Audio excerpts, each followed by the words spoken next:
Okay, I'm here with Richard Alderman, who's our Education Officer, and I'm going to ask you, what are the main events you're looking forward to this afternoon?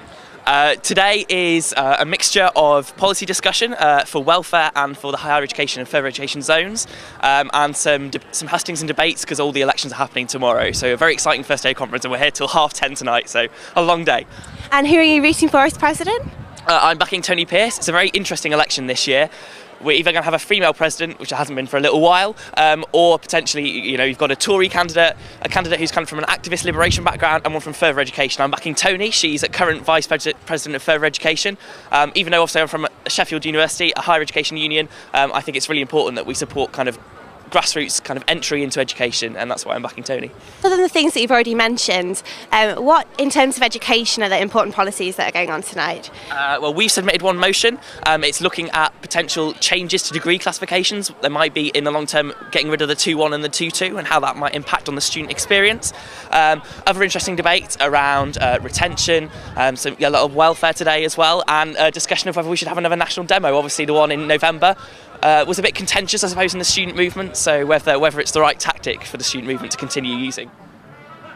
Hi, I'm here with Gordon Maloney, who's the Welfare Officer at Aberdeen University. Do you still think that the NUS is still relevant today?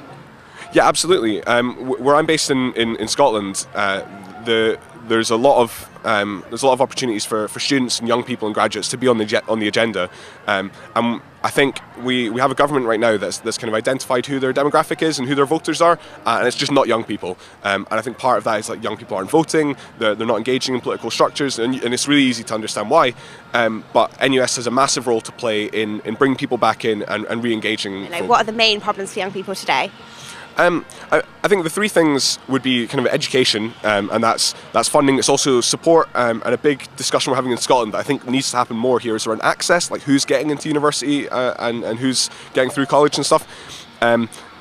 Employment is the obvious one. People always talk about unemployment. I think underemployment's a really bad thing as well. A lot of people I know graduated with masters and things, and they're working part-time in fields they don't want to be in and whatever. And housing is a massive issue. I think it's the next big fight for kind of university students. Hi, I'm here with Aaron Kiley, who is the NUS Black Students Officer. How relevant do you think the NUS is today?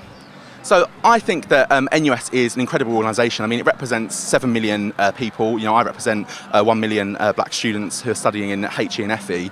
But I really want a movement that is able to really, really fight to defend its members. And we look at things like, trebling tuition fees, cuts to EMA, privatisation. Look at what happened at Sussex. Many other wider issues in society, such as rising racism, the threat of fascism. And I really want an NUS that is very, very clear, completely leads and sets the agenda in the debate, and is not actually afraid to come up with big, bold ideas and really take on what is pretty much a very vicious Tory government that's attacking the majority of students.